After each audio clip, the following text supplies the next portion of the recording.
Nous nous retrouvons sur le plateau du Palais des Congrès de Saint-Raphaël pour cette table ronde sur la relance économique locale que je vais modérer avec mon complice Pierre Bentata. Et alors on est en famille, hein, Agnès Michel, Olivier Babot, Robin Rivaton, des piliers des rencontres de l'avenir. Pour introduire cette table ronde, on a le grand plaisir d'avoir avec nous le président de la région Grand Est, Jean Rottner. Alors Jean Rottner est en duplex, il n'a pas pu venir parce que la situation sanitaire évidemment reste extrêmement complexe dans la région Grand Est, mais je suis vraiment ravi de l'avoir avec nous. Jean, alors tu me permettras de te tutoyer parce que on se connaît assez bien et on a beaucoup échangé cette année. Je suis vraiment ravi que tu puisses introduire cette table ronde à distance. Et ce que je voudrais que tu nous expliques pendant les quelques minutes pendant lesquelles tu es disponible, c'est tout simplement comment un président de région peut très concrètement participer à la relance économique. La région Grand Est a connu une situation sanitaire extrêmement difficile, plus que difficile il y a un an. Une situation économique difficile également, puisque la crise économique n'est rien d'autre que le reflet de la crise sanitaire. Et tu es extrêmement versé, extrêmement soucieux des questions économiques et sociales. Comment une région, aujourd'hui, concrètement, fait pour participer au plan de relance? Nous t'écoutons.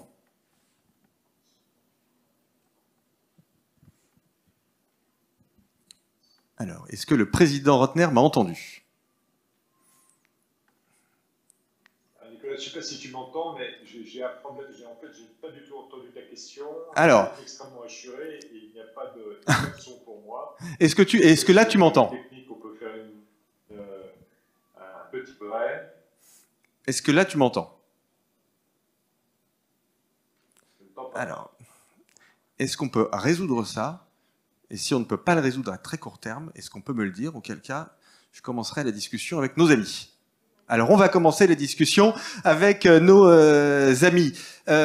Agnès, tu es très soucieuse quant au développement des filières industrielles au niveau local, au niveau territorial. Tu as fait des propositions très concrètes sur ce sujet.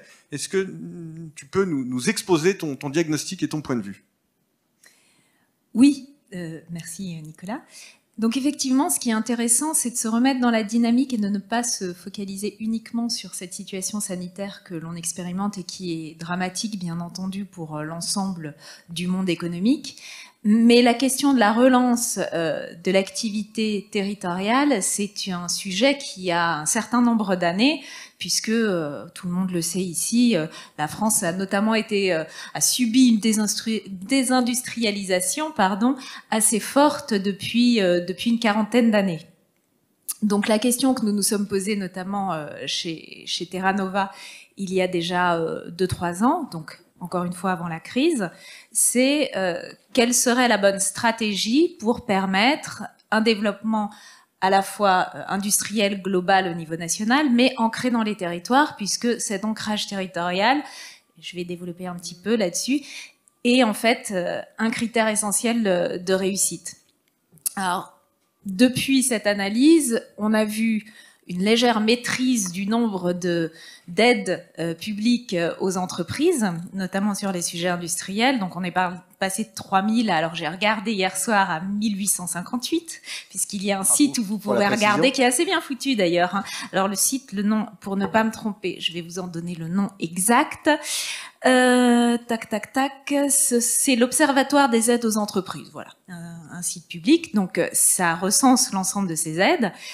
Et là, on a eu une diminution du nombre, donc ça c'est une bonne nouvelle. Par contre, on continue à toujours avoir cette problématique du millefeuille. Donc ça c'est le premier écueil sur lequel il faut arrêter que des interlocuteurs publics, d'instituts divers et variés parapublics se marchent un peu sur les pieds et n'avancent pas dans le même sens. Ça, on n'en peut plus. Je pense qu'on sera tous d'accord avec toi. Bon, depuis qu'on est bébé, on entend ce discours et on râle contre ça. Faudra, d'ailleurs, s'il revient, on posera la question au président Rottner de savoir comment est-ce qu'on peut arranger ça, parce que cette histoire est plus possible. Mais pardonne-moi. Alors, petite parenthèse, c'est vrai que c'est dommage que là, étant donné qu'on a à la fois une crise qui rend des choses plus pointues sur les questions de gouvernance et en même temps des responsables politiques qui n'ont pas le poids de l'ancrage territorial qu'ont les partis plus traditionnels, plus anciens en tout cas. Merci pour C'est dommage de ne pas... Non mais c'est une réalité mathématique. C'est dommage de ne pas profiter de ce moment un petit peu plus facilitateur pour justement résoudre ce problème de gouvernance territoriale et sur lequel, si je me permets d'insister, c'est véritablement un écueil parce que c'est de la perte d'argent. Vous parliez tout à l'heure avec Monsieur Trichet du goût dépensier de l'État français, mais il faut savoir, c'est pas tant la dépense elle-même, c'est son utilité. Donc ça, c'est vraiment un premier point sur lequel il faut voilà, arrêter de déverser des millions, voire des milliards, mais bien les verser et donc avoir une politique un peu plus coordonnée et ciblée. Et le deuxième point, donc pour rebondir sur ta question, c'est effectivement la recommandation principale est de travailler les filières. On est en train de sortir du système de spécialisation internationale du travail, de cette comparaison, de ces avantages comparatifs, puisque, et encore une fois, ça a été dit précédemment, la question de la productivité a tendance à marquer le pas. C'est une opportunité pour un pays qui était censé être moins intéressant en termes de coûts de production comme l'est la France. Et c'est l'occasion de travailler sur des réinternalisations sur le territoire, mais encore une fois, pas d'un point de production, mais bien de l'ensemble d'une filière, parce que ça se répond, ça se consolide. C'est-à-dire que si on a un bout de la production, je ne sais pas moi, de chaussures ou d'un vêtement, mais qu'on n'a pas ni la matière première, ni le travail, toutes les transformations successives de cette matière première, ni la question des débouchés locaux, on a raté le coche. On va avoir une toute petite partie, ça va rester des marchés de niche et on n'aura pas de développement en tant que tel. Donc ce qu'il faut, c'est véritablement travailler les filières. C'est d'ailleurs ce qui a été développé dans les Hauts-de-Seine sur les questions textiles, avec la reconstruction d'une filière du lin, donc depuis la production de la matière première. Il manque des bouts en termes de transformation, mais j'espère que ça va arriver, et puis ensuite aller vers le produit fini, et puis sa distribution et sa consommation finale. Et si on rêve un petit peu, on va même travailler à son recyclage en fin de vie, évidemment, et qu'il faut aussi maintenir sur un territoire de proximité pour des raisons écologiques et d'emploi, puisque les deux sont totalement liés. Tu intègres l'économie circulaire dans le territoire, c'est ça l'idée, hein, c'est d'avoir au maximum de réutiliser la matière, mais au sein même du territoire ou ça peut se faire ailleurs. En proximité, si on veut caricaturer un petit peu, on a été pendant une quarantaine d'années, la deuxième mondialisation, sur des phases où on optimisait caricaturalement presque les dépenses et les coûts. Donc on allait produire, je sais pas moi, un bouton d'une chemise à Taïwan et puis par exemple à 10 000 km de là, l'autre partie de la chemise. Aujourd'hui, pour des raisons de coût de transport, parce que le transport, c'est un coût énergétique, c'est un coût aussi de matière qui transporte l'objet, et d'écologie, puisque là, le véritable problème, le véritable enjeu écologique, ça y est un petit peu monté dans les consciences et commence à trouver sa traduction dans les modèles économiques. Voilà, aujourd'hui, on voit bien qu'il faut trouver un autre modèle qui soit plus de proximité, parce qu'on économise un certain nombre de coûts et parce que, alors il y a des questions aussi de souveraineté sur un certain nombre d'activités, mais c'est pas forcément le cas pour toutes, mais c'est une question aussi de sécurisation des emplois, des compétences et d'une certaine autonomie pour des besoins de consommation courante. Même si on ne va pas jusqu'à la souveraineté ou sur des éléments clés de notre vie quotidienne, avoir une consommation de biens de consommation courante qui est sécurisée, qui est transparente et qui est propre en termes d'empreinte environnementale, c'est quand même, je pense, tout bénef pour tout consommateur et citoyen concerné que nous sommes tous ici. Donc ça, c'est vraiment un élément qui devrait permettre de changer un petit peu la façon de concevoir un compte de résultat d'une entreprise. Et pour faire ça, pour que ça tienne, que ce soit pas juste une prise de conscience des entreprises et des consommateurs, il faut penser, encore une fois, filière. Une entreprise toute seule ne pourra pas tout. D'accord. Alors, je vais passer évidemment la parole à nos amis Robin et Olivier, mais je crois qu'on a récupéré, si je puis parler ainsi, le président Rotner. Cher Jean, est-ce que tu m'entends? Moi, je vous entends. Est-ce que tu m'entends? Oui, nous t'entendons parfaitement. Merci, cher Jean, cher président. Donc, est-ce que tu peux nous expliquer en quelques minutes comment un président de région mène une politique de relance, très concrètement? Alors, en quelques minutes, ça va être un peu compliqué parce que c'est finalement depuis une année. Donc, c'est pour raconter en une année ce qu'on a fait. Je peux à la fois faire beaucoup et peu, parce que dans la situation dans laquelle je suis, il y a un certain nombre de choses qui m'échappent. Je ne bats pas la monnaie, je ne suis pas maître de mon déficit budgétaire, je n'ai pas de marge finalement pour soutenir la demande ou alors de manière vraiment très ciblée.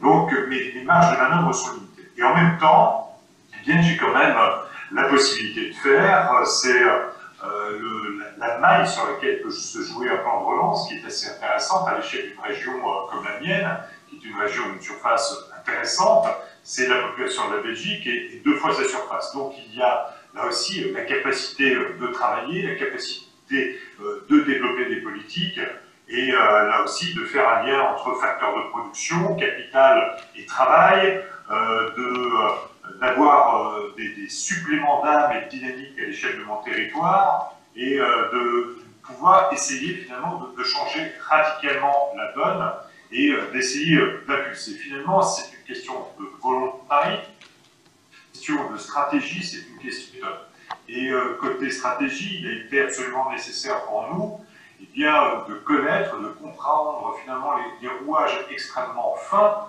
en matière d'économie régionale. Et nous avons débuté finalement notre plan de relance sur la data, sur les données, sur la situation réelle de notre économie pour bien comprendre les liens entre l'exogène et l'endogène, les chaînes de valeur, les trous dans la raquette, les réallocations des actifs, les sourcings possibles. Tout cela, c'est la première chose à laquelle je me suis attaché. Tu veux m'interrompre? Tu m'entends pas?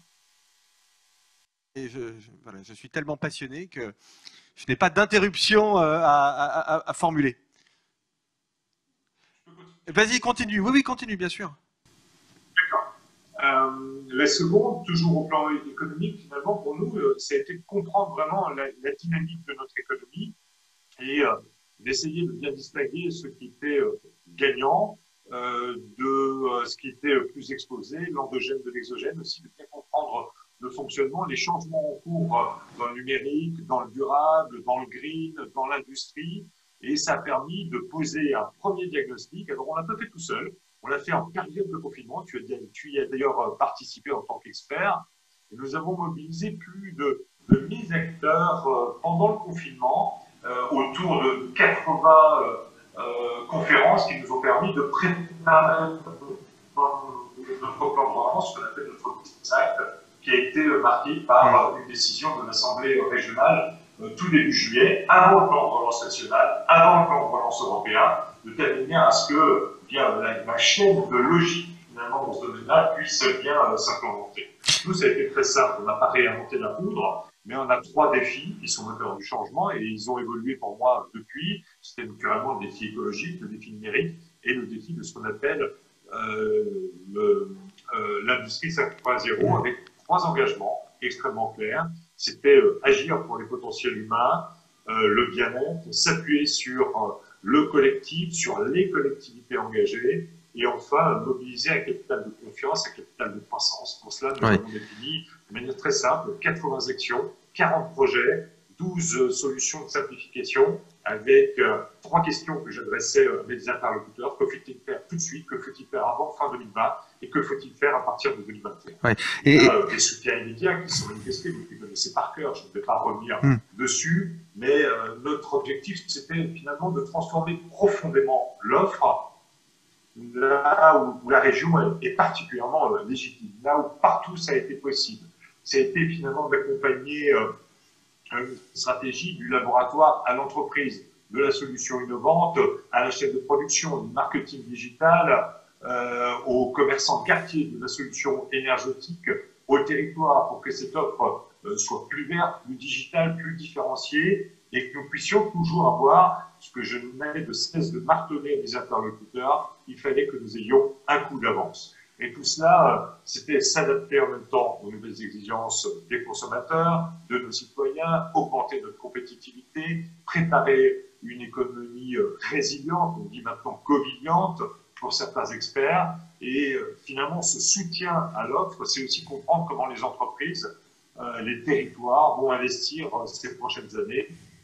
Les trois mots d'ordre aussi qui s'imposaient pour moi, il faut investir, il faut former et il faut innover. Et c'est sur cette base-là que nous avons petit à petit avancé pour essayer de créer et d'aller recapter de la valeur ajoutée à haut rendement. Et nous l'avons fait à partir, là aussi, d'une politique de relocalisation toute simple, parce que ce n'est pas la peine d'aller chercher très loin ce qui existe sur notre territoire. S'il y a une surface importante, c'est que derrière, il peut dégager là aussi des solutions. Et nous avons essayé, par exemple, je vais vous prendre un exemple très simple, c'est les éditeurs de logiciels, des entreprises spécialisées du numérique. Bien, ces offres de solutions existent sur le territoire, ce n'est pas la peine d'aller chercher très loin. Et je veux gagner finalement sur ces tableaux-là.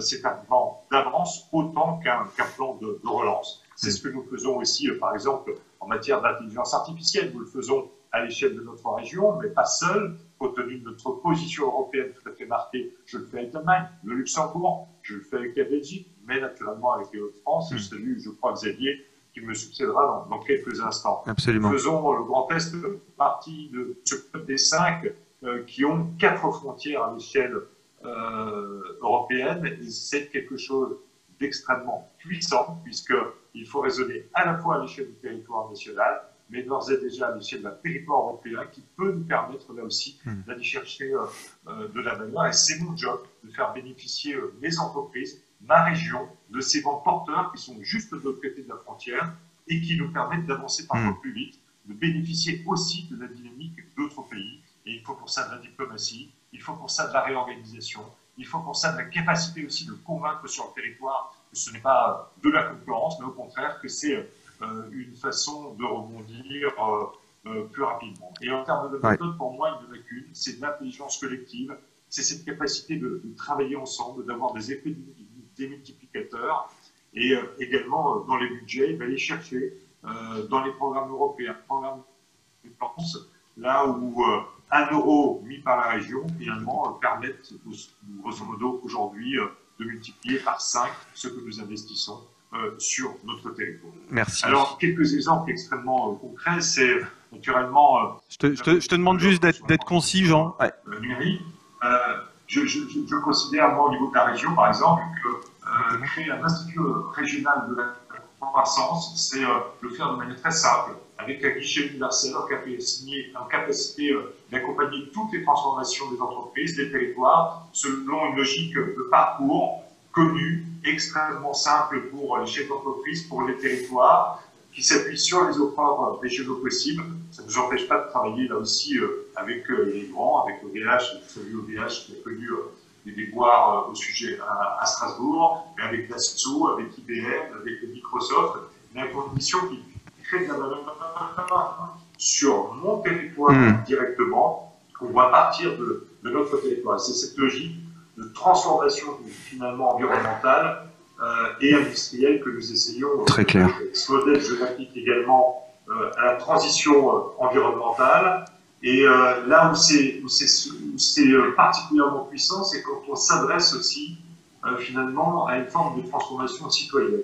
Quand on crée l'hôpital 4.0, quand on crée le Guide 4.0 en offrant un ordinateur à chaque lycéen, quand on travaille sur la bioéconomie, quand on travaille sur l'agriculture 4.0, sur le transport 4.0 avec l'hydrogène, ça veut dire qu'on vient chercher la vie quotidienne de chacun de nos administrés pour les emmener là aussi dans cette transformation et dans cette compréhension des mutations. Enfin, qui, moi, me semble essentiel parce que, vous l'avez compris, il faut travailler sur l'offre, il faut travailler sur la modernisation, il faut et avec une réflexion sur la recaptation de valeur, sur le travail collectif, sur l'accompagnement du plan de relance européen nationaux, c'est d'avoir aussi une attention particulière avec le Saint-Nicolas sur une forme d'engagement à transformer et avoir un nouveau pacte social. Moi, j'y tiens beaucoup. On a une conférence sociale à l'échelle régionale et je pense que l'avenir aussi de la relance passera par une forme à l'échelle nationale, en matière de santé, en matière d'agilité au travail, en matière de redistribution et aussi des richesses et des dividendes, par un rapport à l'entreprise, un rapport au travail profondément. On est d'accord. Et c'est plus cette s'engage aujourd'hui, dès à présent en tout cas, sur mon territoire. Merci. Merci, cher Jean. Merci d'avoir pris quelques instants pour être avec nous. Ton témoignage est précieux, il est très concret. Et ce que je vais dire n'engage bien évidemment que moi et pas ceux qui se trouvent avec moi sur ce plateau, mais je considère que c'est une très grande chance pour la région Grand Est de t'avoir à sa tête et je te souhaite le meilleur pour les échéances qui s'annoncent. À très bientôt, cher Président. Merci d'être passé virtuellement par ici. Robin, ça fait très longtemps que tu réfléchis à la question territoriale et on en discutait là, avant cette table ronde. Tu me disais, moi, ce qui me frappe le plus, c'est au fond que les écarts entre les territoires, les écarts économiques, se sont creusés à la faveur de cette crise. Ils étaient déjà importants, hein, mais ils se sont creusés. Mais je voudrais que tu fasses le lien aussi, du coup, avec ce qu'ont dit Agnès et le président Rotner. C'est-à-dire, est-ce qu'au fond, ça ne légitime pas d'autant plus une politique économique locale ?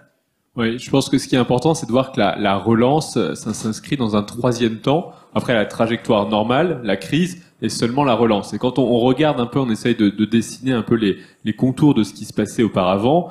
On a vécu ce qu'on appelle la métropolisation, ce qu'on a défini sous ce terme-là en français, qui est une concentration croissante des activités économiques et de la démographie dans des aires urbaines toujours plus réduites. Juste pour donner quelques chiffres par rapport à ça, parce que je pense que c'est ceux qui marquent le plus, l'Île-de-France, 20% de la population de la France métropolitaine, 12 millions d'habitants sur une soixantaine, c'est 85% de l'excédent démographique du pays. C'est-à-dire les naissances moins les décès. Donc un territoire qui fait 20% fait 85% d'excédent démographique. Donc vous voyez bien que la balle continue d'avancer toute seule et que ça crée des écarts monstrueux avec le reste du pays qui est plutôt en dépopulation. Sur l'activité économique, on sait sur les 10 dernières années, pareil, que 80% de l'emploi a été créé dans les métropoles, ces métropoles régionales. Donc là aussi, on a une très forte concentration. Qu'est-ce qui s'est passé pendant la crise ? Pendant la crise, on a eu une accélération, une aggravation de ces tendances-là. Alors je mets de côté le cas particulier de Paris, qui étant très sujet à l'activité touristique, a plutôt perdu un peu d'emploi par rapport à la moyenne au premier semestre. Au premier semestre, en France, on a perdu en moyenne 3,4% d'emploi. Il y avait une vingtaine de départements qui étaient au-dessus de 4, donc qui ont surexacerbé ce phénomène-là, qui étaient des départements ruraux pour l'essentiel, pas liés du tout au tourisme, mais qui ont surexacerbé. Et à l'inverse, les départements qui comptaient une métropole de plus de 500 000 habitants ont fait beaucoup mieux que la moyenne, puisqu'ils ont fait 3% seulement de réduction de perte d'emploi. Donc on voit bien qu'il y a une très forte résistance, y compris dans la crise. Et ce qui va se passer pour la reprise, c'est un peu ce que on avait décrit comme une reprise en K. Donc le K, c'est effectivement avec deux branches, une qui continue de descendre et une qui remonte assez fortement. Et je pense que cette crise-là n'aura fait qu'exacerber les tensions entre des secteurs économiques très différents. On voit tous les jours, moi j'ai la chance de travailler dans l'investissement dans les entreprises de haute technologie et de croissance.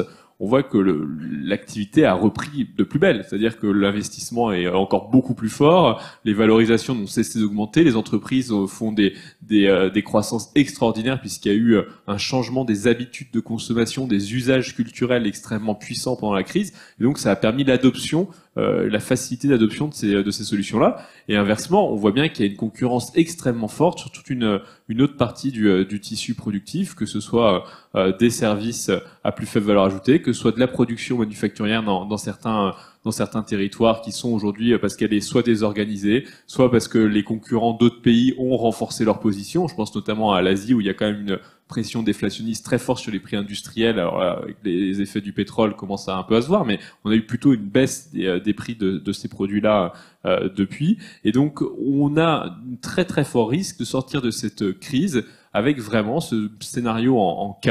Et donc quand on le place et quand on se place maintenant du côté de la relance, savoir comment on peut agir sur ce phénomène-là.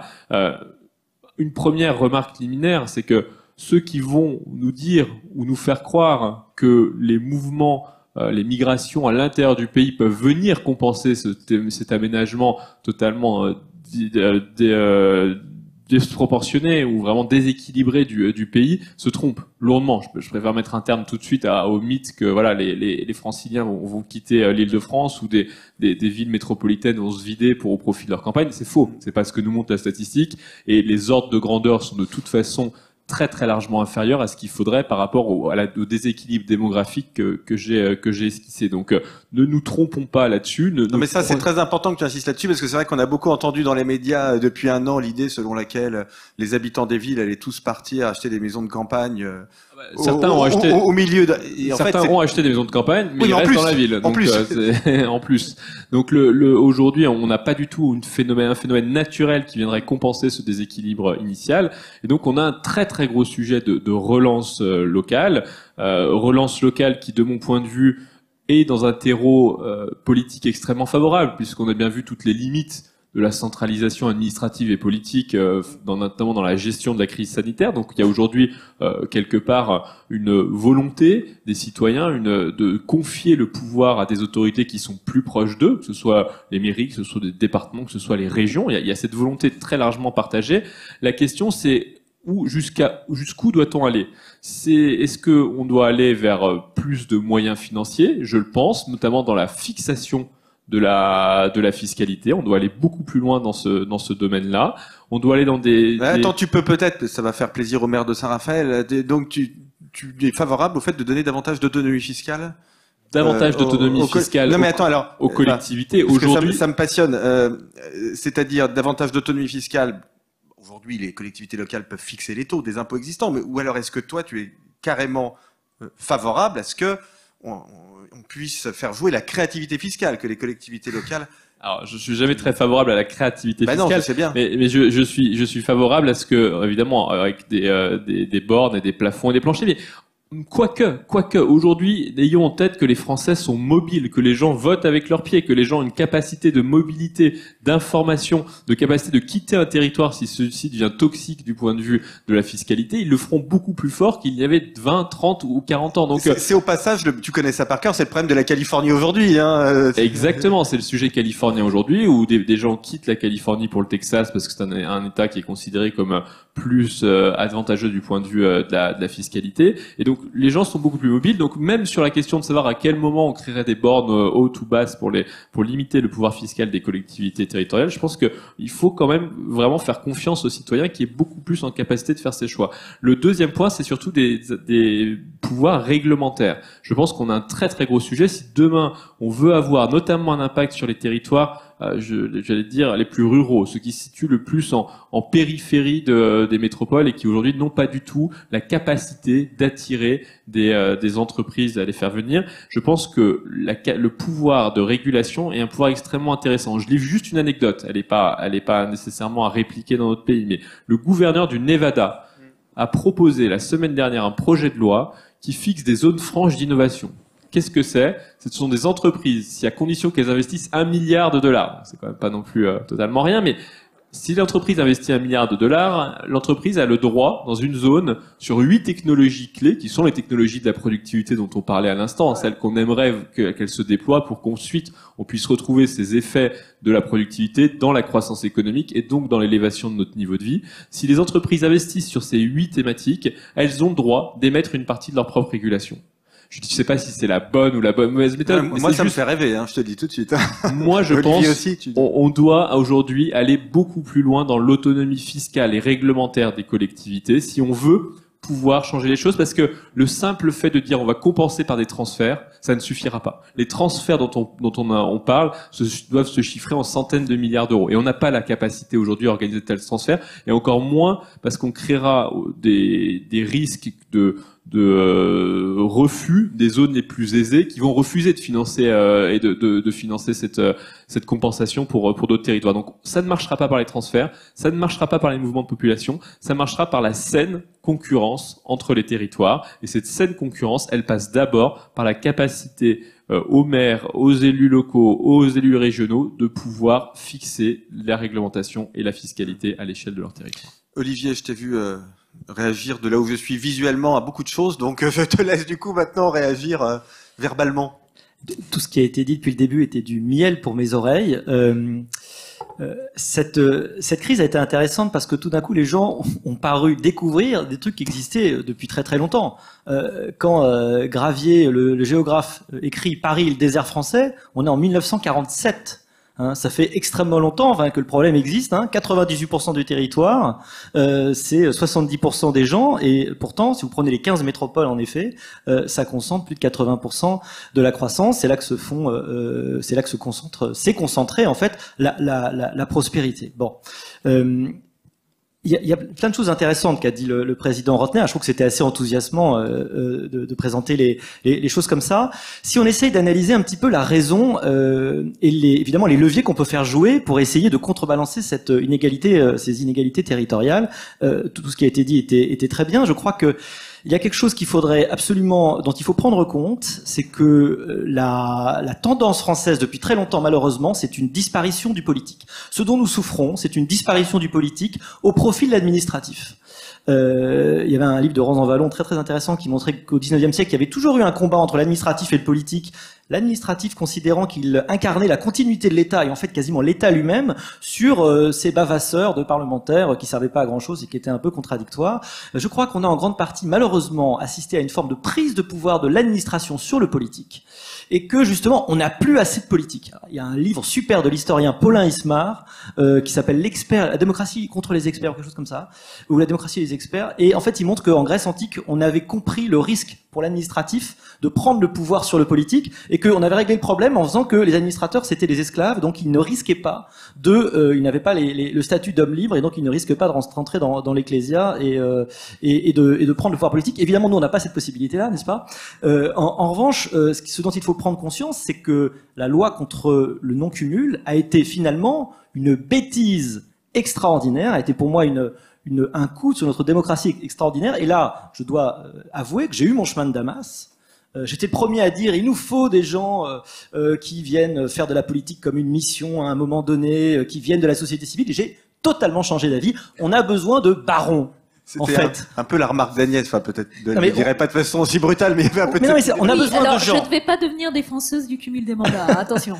On a vu exactement ce qu'on avait craint avec la fin du cumul des mandats, c'est-à-dire que des parlementaires qui ont plein de bonne volonté et qui sont hyper sympas, malheureusement, sont un petit peu décalés par rapport à leur territoire, ont pas la capacité de faire pièce au système, ils n'ont pas la capacité de résister à l'état profond qu'on connaît et qui prend les décisions en sous-main. Donc vous avez ça, vous pouviez le faire quand vous aviez labouré votre terrain pendant 30 ans et aussi que vous incarniez cette continuité entre le terrain parce que vous étiez sur les marchés à serrer des mains tous les week-ends, vous connaissiez les gens par leur prénom et vous étiez capable d'aller parler à l'Assemblée nationale et au président de la République directement et vous saviez la réalité du terrain. Aujourd'hui, en fait, on a cassé cette différence et ça fait qu'on va avoir de plus en plus de mal, même si ça fait 30 ans qu'on en parle, à avoir la réalité de cette décentralisation dont on parle d'autant plus qu'on n'arrive pas à la faire. Voilà.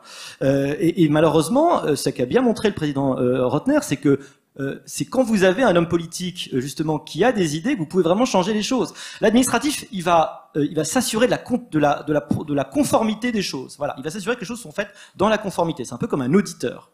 Le politique, il va être là justement pour inventer le futur et pour tracer le futur. Donc cette idée que on va être capable de faire un diagnostic territorial sur les bons leviers économiques, parce que tous les territoires se ressemblent pas, et qu'on va arriver à agréger les choses, qu'on va avoir une action volontariste pour simplifier, pour faire un guichet unique, ça c'est pas du tout ce que l'administration va faire normalement. Et ça, pour ça, il faut une décision politique. Et jusque là, ça manquait. Et puis la dernière chose pour terminer, c'est qu'évidemment, si on veut espérer développer nos territoires, il faut des infrastructures, notamment des infrastructures numériques. Et donc le plan de très haut débit, évidemment l'arrivée de la 5G, c'est absolument central parce que vous n'allez jamais mettre une entreprise si vous n'avez pas de connexion, quoi. Pierre, tu voulais poser une question? Oui, à vous trois d'ailleurs. On comprend bien depuis le début de cette discussion que il faut davantage de moyens, il faut d'une certaine manière davantage d'autonomie. Alors, la première question que j'ai envie de vous poser, c'est comment on articule ça avec, surtout en France, des décisions qui sont aujourd'hui très centralisées et puis des budgets qui viennent de l'État. Est-ce que vous voyez ça comme un fédéralisme? Est-ce que c'est vraiment une forme d'autonomie presque extrême, de sorte de décision indépendante, ou est-ce qu'il y a une articulation qui pourrait être une articulation à la française sans bouleverser complètement le système? Alors moi je veux bien en parler parce que c'est un sujet qui me passionne depuis très longtemps, notamment parce que j'avais eu la chance de pouvoir étudier le système espagnol qui est une autonomie un petit peu à la carte, avec des différenciations selon les velléités d'autonomie des différentes régions.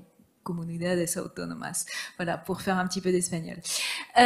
Donc là, c'est un système qui me paraît très intéressant, étant donné le passé et le passif français, sur lequel il y a beaucoup de flottement, et chaque citoyen, et même Olivier, là, vient de démontrer que c'est extrêmement compliqué de savoir quelles sont les responsabilités, puisque, en réalité, les députés ne sont pas des représentants territoriaux, ce sont les sénateurs.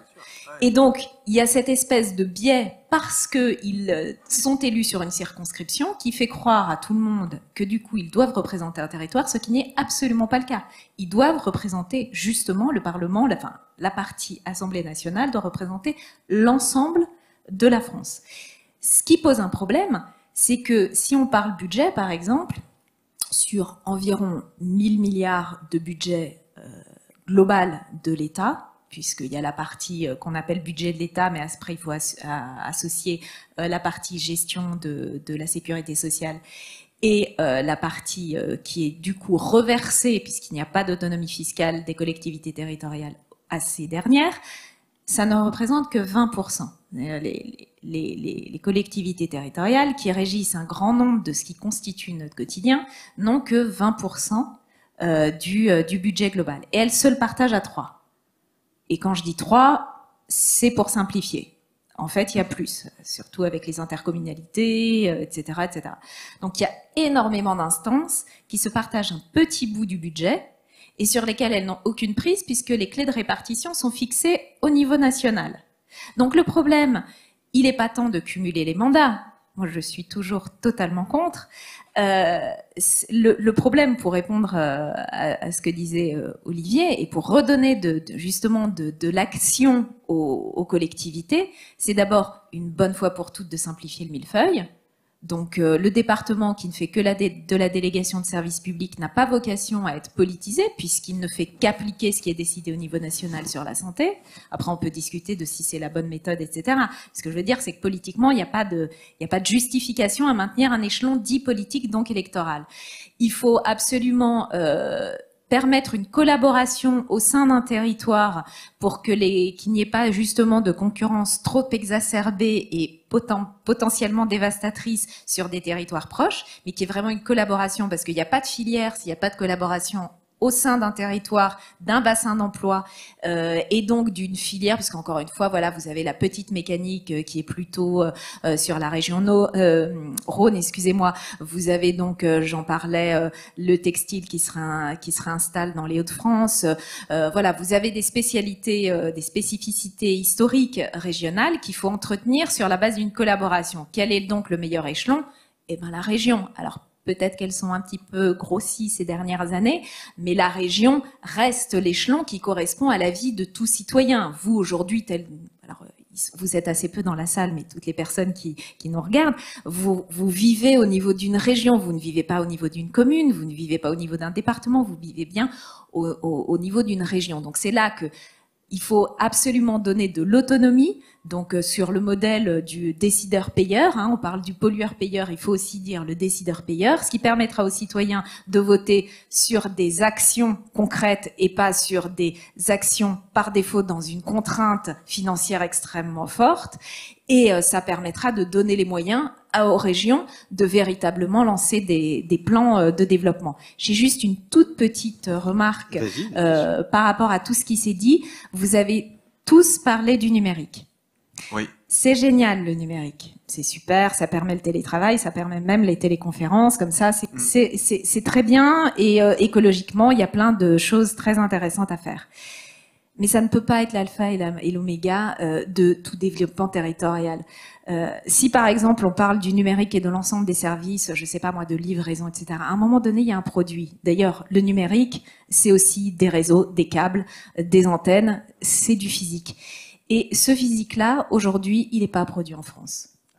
Que ce soit les produits, que ce soit l'ensemble des... Alors des câbles, il y en a un petit peu, etc. Mais c'est ça, il faut penser à l'ensemble de la chaîne et ne pas se focaliser uniquement sur le numérique. Je sais que c'est très glamour et que c'est très moderne, mais l'innovation n'est pas réductible au numérique. L'innovation, ce sont des façons de travailler, des plus petites entités, réactivité plus forte au marché, capacité de résilience sur un territoire et penser à la fin de vie de l'ensemble des produits qu'on produit. L'économie circulaire, c'est un levier d'innovation génial. Et en plus, en France, on a une énorme quantité de matières premières qui est inutilisée aujourd'hui. Ce sont nos montagnes de déchets. Donc ça, ce serait une innovation géniale.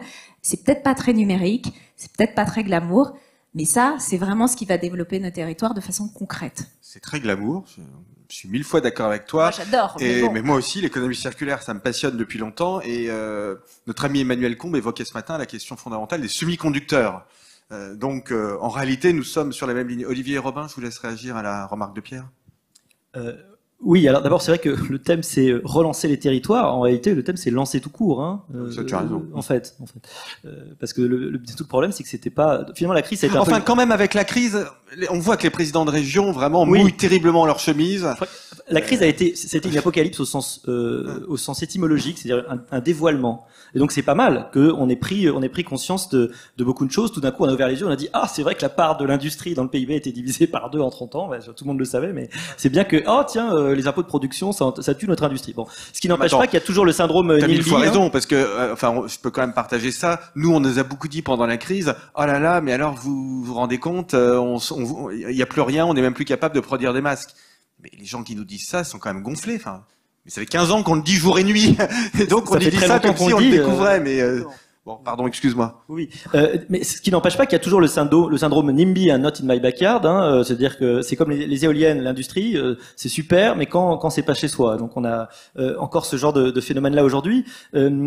C'est évident que le numérique n'est pas tout, seulement c'est une condition de possibilité pour pouvoir implanter des activités, pour pouvoir optimiser la gestion des réseaux de plus en plus, et donc on en a besoin en effet pour développer des choses. Et dans ce qu'Agnès a dit, je crois qu'elle a souligné de façon tout à fait réelle qu'il y avait plein d'innovations à développer, et sans doute ce sur quoi il faut insister, c'est que notre système fait que nous sommes condamnés à être excellents ou à mourir en fait. C'est-à-dire que on peut pas avoir les prestations d'un palace avec le budget d'un Formule 1. Voilà. Autrement dit, on peut pas produire demain notre industrie, même si on la crée dans les territoires, elle va jamais produire des t-shirts à 1 euro. On est obligé de faire l'industrie haut de gamme. D'ailleurs, l'industrie aujourd'hui, l'industrie 4.0, elle est haut de gamme. Les compétences sont plus hautes. Contrairement à ce que les gens pensent, les salaires sont plus élevés en moyenne que dans le privé. C'est évidemment très robotisé. Malheureusement, on a moins de robots qu'ailleurs. Pour l'instant, il en faudrait plus. D'ailleurs, ça crée des emplois. Les études le montrent. Hein. Plus vous avez des robots, plus vous avez de l'emploi. En réalité, contrairement à ce qu'on pense. Donc, c'est de la technologie, c'est de la haute technologie. En effet, il n'est pas trop tard pour découvrir qu'on a besoin de ça et que c'est parce qu'on aura ce positionnement haut de gamme, et c'est ce qui nous manquait jusque-là, probablement. On a laissé aussi mourir nos industries parce qu'on était, comme on dit en stratégie, stuck in the middle. On était au milieu, pas vraiment bas de gamme, on était du milieu de gamme, mais on n'était pas le haut de gamme. Et finalement, notre différentiel de coût de production par rapport à l'Allemagne, vous savez, il est plus extrêmement fort. Hein. Et la différence, c'est que l'Allemagne, elle peut vendre plus cher parce qu'elle est plus haut de gamme. Et évidemment, quand vous êtes plus haut de gamme, vous avez de la haute valeur ajoutée. D'ailleurs, Jean Rotner, tout à l'heure, il disait valeur ajoutée à haut rendement. Et je pense que c'est ça qu'il voulait dire. On est condamné à avoir de la valeur ajoutée au rendement. Donc c'est vraiment un facteur qu'il faut intégrer dans notre réflexion, c'est comment on crée aussi dans les filières, comment on a le maillon qui est le maillon à très forte valeur ajoutée, parce que c'est comme ça qu'on va financer le système de protection sociale le plus luxueux du monde et le système de répartition et de compensation des inégalités le plus luxueux du monde qu'on a. Seulement évidemment ça coûte un peu cher et on est condamné à ça. Moi je sais qu'on n'ira pas tous pour terminer à la campagne en partant des villes, ça c'est sûr. En revanche, je crois quand même qu'il y a une forme d'évolution qui peut se faire avec des modalités de travail qui font qu'on va vivre de façon un peu hybride. Bien sûr, on fera pas la ville à la campagne, mais il y a quand même des progressions qui vont se faire. Et une toute dernière chose, évidemment, il faut supprimer les départements. Ça, c'est absolument évident. Même si le recoupage actuelle de la région, c'est-à-dire quand tu vois la région Nouvelle-Aquitaine, n'a aucun sens. Hein, voilà, ou PACA. Donc le truc a été fait de façon absurde. Et d'ailleurs, ce qui est incroyable, c'est qu'il n'y ait pas des têtes qui soient tombées, parce que toutes les études ont montré que ce redimensionnement régional avait en réalité augmenté les coûts plutôt qu'ils les avaient baissés. Mais malheureusement, personne n'est jamais responsable de rien en France. Robin, je te laisse répondre à la question de Pierre, mais je voudrais ajouter quelque chose, parce qu'on a une question du public, et là, on a tout le monde pose la même question. Et c'est toujours la même chose quand on parle de décentralisation. Il y a cette crainte très présente de la constitution de baronnies locales, des détournements de l'argent public pour faire des choses qui seraient pas justifiées du point de vue économique, etc. Il se trouve que aujourd'hui, tu es spécialisé dans l'immobilier, mais enfin, tu as aussi écrit plusieurs livres sur la conception des politiques publiques. Donc je voudrais aussi que tu répondes à ça, parce que moi, en tant que décentralisateur, c'est aussi souvent un argument qu'on m'oppose. On me dit, oh là là, mais grosso modo, les élus locaux vont faire n'importe quoi. Alors, la réponse à la lutte contre les baronnies, elle est très simple. Elle s'appelle la fin du cumul des mandats dans le temps. C'est la meilleure façon d'éviter que quelqu'un ne cherche à constituer une rente par rapport à là où il exerce le pouvoir, c'est qu'effectivement, on limite les mandats dans le temps. Donc aujourd'hui, je pense que c'est l'une des réponses les plus efficaces et les plus simples qu'on puisse avoir pour éviter des effets qu'on vient de décrire, qui seraient des effets effectivement de chercher à s'implanter avec une rente, et donc d'avoir des effets de dépenser l'argent en direction d'un électorat particulier, mais qu'on connaît déjà et qu'on a déjà vu à l'échelle locale. Et la limitation des mandats dans le temps est la meilleure des protections et des réponses à ça. Moi, je crois quand même, et ça, il faut qu'on soit très réaliste là-dessus, c'est que on fera pas de Big Bang institutionnel. C'est-à-dire qu'on peut redessiner la carte parfaite des institutions, mais les institutions ne marchent pas comme ça. Malheureusement, c'est pas quelque chose qu'on peut redessiner, et on l'a vu avec l'échec des grandes régions. C'est-à-dire que dessiner dans un bureau pour savoir si telle ou telle région absorbe telle autre, en se disant, en faisant jouer les poids politiques des uns et des autres, ça aboutit à rien du tout. Ça aboutit à des dépenses supplémentaires et à très peu d'économies. Donc je pense qu'il faut qu'on réfléchisse à quelque chose qui soit hors du schéma institutionnel. Il faut qu'on accepte, il est ce qu'il est. Moi, j'entends très bien le point sur les départements aujourd'hui, qui ont été quand même vidés de leur substance politique, en tout cas principalement. Il faut qu'on réussisse à aller de plus en plus vers la fusion du personnel politique entre le département et la région, et heureusement on s'y dirige progressivement, trop lentement, mais on s'y dirige. Et il faut qu'une fois qu'on a posé ce cadre institutionnel et qu'on sait qu'il est là et qu'il est là pour durer, il faut aussi réfléchir aux missions de l'État. Moi, encore une fois, la chance qu'on a de cette crise, si on peut dire qu'on a une chance, c'est qu'il y a eu une révélation sur le fait que la centralisation avait atteint aujourd'hui son absolue limite, et que plus personne dans le pays ne la veut. La question, c'est qu'est-ce qu'on veut dans la répartition globale des compétences. Moi, je suis d'avis que les collectivités locales, encore une fois, après il faudra redéfinir entre elles, et ce que j'appelle les compétences du cadre de vie. Les compétences du cadre de vie, c'est l'emploi, c'est la santé, c'est le logement, c'est l'éducation, au moins la formation d'une part, et possiblement une partie de l'éducation. C'est des révolutions coperniciennes. Aller dire à la fonction publique, à l'enseignement qu'ils appartiennent plus à la fonction publique d'État, mais à la fonction publique locale. Vous allez voir ce qui va se passer. Mais c'est pour moi les compétences qui doivent rester. De l'autre côté, l'État a les compétences régaliennes, puisqu'effectivement on veut que la règle, notamment la règle qui soit celle de l'ordre et de la justice, soit appliquée de la même façon de Marseille à Dunkerque et puis de Strasbourg jusqu'à Brest. Donc on aurait cette division un peu schématique. Elle nous permettrait évidemment d'avancer beaucoup et de faire beaucoup de progrès. À chaque fois qu'on discute avec des élus locaux, on voit qu'à chaque fois les raisonnements sont très logiques, font quelque part, c'est le bon sens. Alors je déteste ce mot parce qu'il recouvre beaucoup trop de réalité pour être honnête, mais on voit qu'il y a vraiment le souci de rendre des comptes à quelqu'un. Et le fait de savoir où habite son élu local, et puis de savoir pouvoir lui demander rendre des comptes, c'est quelque chose qui est très important et qui va continuer. Ça me fait penser à cet article sur la mort des experts qui était paru en 2014, donc avant Trump, et qui a été beaucoup ressorti pour dire que voilà, aujourd'hui, on a des citoyens qui ne reconnaissent plus la valeur de l'expertise, et donc dans ce schéma-là, il faut qu'ils puissent trouver un responsable en face d'eux à chaque fois qu'il y a des actions, et je pense que cette étape de décentralisation va heureusement s'accompagner de cette mutation culturelle. Je suis 1000 fois d'accord avec toi, mais justement, Agnès, j'ai une question très concrète. Les départements, tu les remets où du coup tu les fais remonter à l'État ou tu les mets dans les régions, les compétences des départements, parce que les départements, c'est la solidarité, hein, essentiellement. Donc tu les fais remonter au préfet. Alors, en tout cas, de toutes les façons, c'est juste l'application d'une norme qui, pour l'instant, est égale sur le territoire. Donc, c'est pas les présidents de département qui décident du montant du RSA. Tu as raison. Exactement. Donc aujourd'hui, ce sont déjà des sortes de préfets, en fait, sans leur manquer de respect, bien entendu. Mais de fait, voilà, l'administration, elle est déjà orientée sur l'application de directives qui viennent au niveau de l'État. Par contre, il existe des dispositifs économiques pour les départements qui réussissent à dégager un petit peu de marge sur leur budget. Et là, je trouve dommage qu'il y ait des cumuls entre des dispositifs qui sont départementaux et régionaux. Et je pense que, en complément de ce que vient de dire Robin, je pense que tout ce qui est économique et développement économique doit se faire, alors au niveau des régions et dans certaines régions qui sont trop grosses et qui ont plusieurs bassins d'emploi, au niveau de chaque bassin.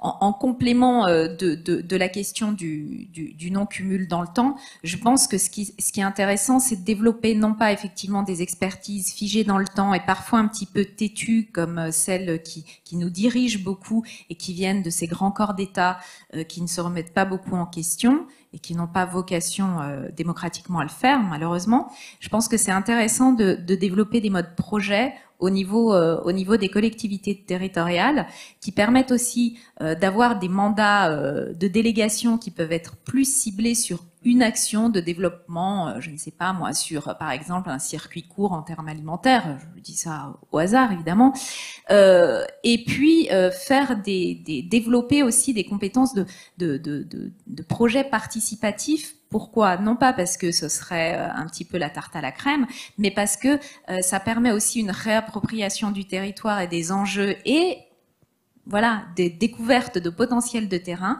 qui ne sont pas toujours identifiées par des personnes qui, malgré toute leur bonne volonté, n'ont que 24 heures dans une journée. Donc ça, je pense que c'est aussi, cette modernisation doit aller dans le sens de l'identification de compétences de terrain qui sont, du fait de cette culture très centralisée française, totalement mise sous le tapis. Et je pense qu'il y a une grosse perte en termes de capacité de développement économique des territoires à cause de cette culture-là.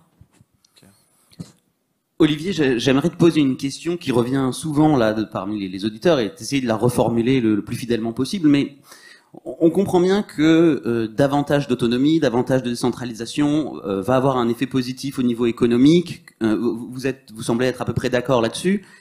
Est-ce que ça pose pas par contre un problème politique dans un pays où la cohésion de la population, elle est quand même liée, elle est même fondue dans l'idée d'État-nation? Alors est-ce que ces deux choses-là sont conciliables? Moi, j'ai pas l'impression que ça soit contradictoire.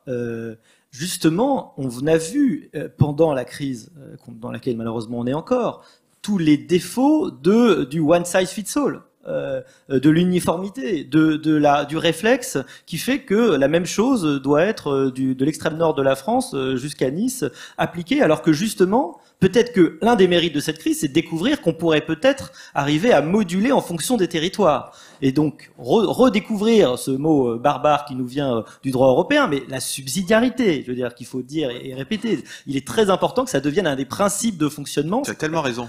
On l'a complètement oublié. Il faut que ça se fasse au niveau. Ouais. Ça se fasse au niveau qui est le plus compétent pour le faire. Donc effectivement, malheureusement, on pourrait remonter à très longtemps pour expliquer la centralisation, parce que c'était même avant Louis XIV très probablement. Et Napoléon n'a fait que rajouter une couche. Alors moi, je pense que c'est Saint-Louis le problème. Je pense que le jour où on a la plus mauvaise idée de la France, ça a été de canoniser un roi. Je pense que c'est catastrophique. C'est exactement Saint-Louis. Donc depuis, on a gardé ce réflexe-là. On deviendra pas non plus fédéraux. Je veux dire, faut pas rêver. Je veux dire que l'organisation allemande, je pense qu'il faut pas y rêver. L'organisation espagnole. Ou l'organisation espagnole. Je pense que pour des questions culturelles, ça va être très très compliqué. Mais c'est pour ça que j'y reviens. C'est-à-dire qu'on a besoin de politique parce que pour arriver à s'affirmer en disant localement, mais moi, je peux prendre les décisions, mais aussi j'en suis comptable. C'est-à-dire que j'en serai responsable. Évidemment, il n'y aura de décision que si par ailleurs vous pouvez, si cette décision est opposable, ça demande des politiques qui sont charpentées et qui sont capables aussi de s'adjoindre des instances de réflexion et d'aide au diagnostic qui sont peut-être pas toujours présentes. C'est une expertise, hein, l'économie, hein, de comprendre ce qui se passe, de comprendre son territoire. Et en fait, c'est pas tellement fait dans les collectivités locales. Mais on a très peu de comptabilité. Enfin, l'équivalent de la comptabilité nationale, on l'a très peu au niveau régional. Ça existe un tout petit peu en France, mais ça, ce que tu dis, je suis entièrement d'accord avec toi, me fait penser à quelque chose. Au mois de novembre, on invitera Jean-Luc Tavernier, le directeur général de l'INSEE, qui est quelqu'un d'absolument formidable que, pour être tout à fait honnête, j'ai appris à connaître pour l'année qui vient de s'écouler, l'INSEE ayant fait un travail remarquable sur les indicateurs, et on leur demandera de développer les indicateurs régionaux, parce qu'ils ont assez peu investi là-dessus. Oui, vas-y, excuse-moi, je t'ai interrompu. Je vois qu'il nous reste 37 secondes. Non, mais on va prendre quelques minutes en plus parce que j'avais envie d'être un tout petit peu optimiste en disant, je sais plus, je l'ai peut-être dit d'ailleurs l'année dernière, cette idée-là, je crois vraiment que par rapport à d'autres territoires, on parlait du Nevada tout à l'heure, imaginons le désert de l'Arizona, enfin, la France, on a une chance extraordinaire parce qu'on parle des territoires, d'ailleurs, province, c'est un mot affreux, effectivement, je sais bien qu'on l'utilise plus, ça veut dire territoire vaincu, hein, en latin, donc c'est quand même pas terrible, hein. En effet, on a des territoires qui disposent déjà, en fait, d'infrastructures extraordinaires, qui sont d'une richesse fabuleuse, et je crois vraiment qu'ils disposent, en fait, de ce qui fait les trois luxes du 21e siècle. Les trois luxes du 21e siècle, c'est pour moi le temps, l'espace et les racines. Le temps, c'est le temps pour les autres, le temps de vivre. Je crois vraiment, c'est peut-être même le livre que je suis en train de mûrir, un livre sur qu'a-t-on fait de notre temps, hein, le temps retrouvé, hein, enfin, le temps perdu qu'il faut retrouver, n'est-ce pas? C'est sur la vaccination, sur la campagne de vaccination. Non, mais plus on a des machines pour nous sauver le temps, et moins on en a. Bon, voilà. Et donc on redécouvre la valeur du temps pour les autres, du temps pour soi, du temps réel, contrairement au temps peut-être qu'on peut passer sur les réseaux sociaux. En moyenne, ça fera 6 ans à la fin de notre vie si on continue dans ce train-là, qu'on aura passé chacun sur les réseaux sociaux. Bon.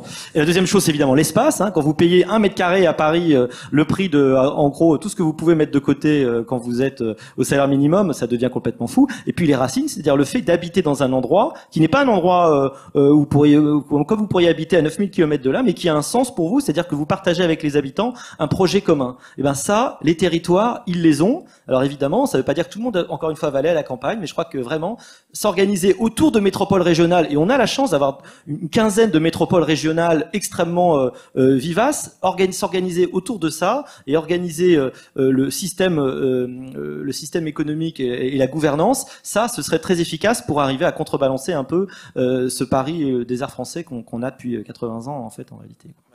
Robin, j'ai vu que tu voulais ajouter quelque chose, et j'en profite, ce sera la conclusion de la table ronde, mais je vous pose aussi une question qui veut répondre d'ailleurs, mais notamment Agnès, puisque tu connais bien le modèle espagnol, et je vais me faire l'avocat du diable, parce que j'y crois pas du tout, mais il faut aussi qu'on réponde à ça. Beaucoup de gens craignent, si on décentralise, un espèce de syndrome catalan. Voilà. Et donc, ce serait pas mal que tu nous en dises 2 mots, ou d'ailleurs Olivier ou Robin. Robin, je te laisse ajouter ce dont tu voulais parler. 2 remarques extrêmement rapides. Il a fallu quand même qu'on ait un nouveau Premier ministre qui puisse imposer à l'idée à l'administration qu'il faille des confinements locaux. Puisque quand on parlait de la même chose pour tout le monde, alors que les taux d'incidence du Covid étaient extrêmement différents selon le territoire national, on a voulu quand même appliquer pendant près de 6 mois la même solution à tout le monde, et il a fallu attendre un certain moment avant que l'idée des confinements locaux puisse passer, ce qui semble quand même en soi assez incroyable. Le deuxième point, effectivement, et j'aimerais rebondir sur ce que vient de dire Olivier, sur le fait que on a une chance quand même, on pense que la France est très centralisée, on a une chance très forte d'avoir effectivement une douzaine, quinzaine, on va dire, de métropoles régionales qui marchent très bien. C'est pas du tout le cas au Royaume-Uni, par exemple, qui est un pays aussi centralisé que l'est la France. Il y a des pays où la strate de villes en dessous de la très grosse métropole ne va pas très bien. Nous, on a la chance qu'elles aillent très bien. Et c'est vraiment aussi un atout sur lequel on peut compter. Et il faut pas tomber dans les discours qu'on peut entendre ici ou là d'anti-métropolisation à l'échelle régionale, parce que effectivement, elles ont des effets d'aspiration des activités locales. On l'a vu avec des manifestations extrêmement violentes lors de la crise des Gilets jaunes à Toulouse, à Bordeaux, parce qu'elles ont fait ces phénomènes d'aspiration et elles siphonnent une partie de leur arrière-pays. Hein. Vous allez aujourd'hui dans la Gironde, il y a des gros problèmes vis-à-vis de la toute-puissance de la métropole bordelaise, mais elles sont aussi une chance, parce que ne pas les avoir dans un pays comme le nôtre, ce serait une catastrophe, et on peut construire autour de ces métropoles, encore une fois, à condition de donner aux territoires qui leur sont contigus ou qui sont à côté d'elles les pouvoirs de pouvoir rivaliser avec elles, ce qu'aujourd'hui ils n'ont pas les moyens de faire. Agnès, un tout petit mot sur le syndrome catalan. Alors, je ne vais pas faire l'histoire de l'Europe et le fait qu'effectivement, nous, depuis Louis XI, il y a une stratégie d'unification, ce qui n'est pas du tout le cas des autres pays et notamment de l'Espagne. Mais pour rassurer les personnes, sachez que les réactions très éruptives qu'on observe en Catalogne sont aussi une conséquence d'une dictature que nous avons eu la chance en France de ne pas connaître, donc la dictature franquiste, qui a vraiment a été extrêmement violente pour les Catalans vis-à-vis de la langue, de la culture, pour une région qui était extrêmement moderne et tournée vers l'Europe et était le fer de lance de la modernité de l'Espagne. Donc il y a un problème extrêmement local en ce qui concerne l'Espagne, des réactions qui sont tristes sur le renfermement de la Catalogne, mais que je ne vois pas reproductibles en France parce que l'histoire n'est pas du tout la même. Et voilà, alors je ne parlerai pas de la Corse, qui est un sujet passionnant, mais qui mériterait plusieurs heures de débat. Bien sûr. Merci à tous, mes amis, et on se retrouve bien évidemment avec plein de gens et vaccinés au mois de novembre. On se retrouve à 14h avec Xavier Bertrand. Bon appétit.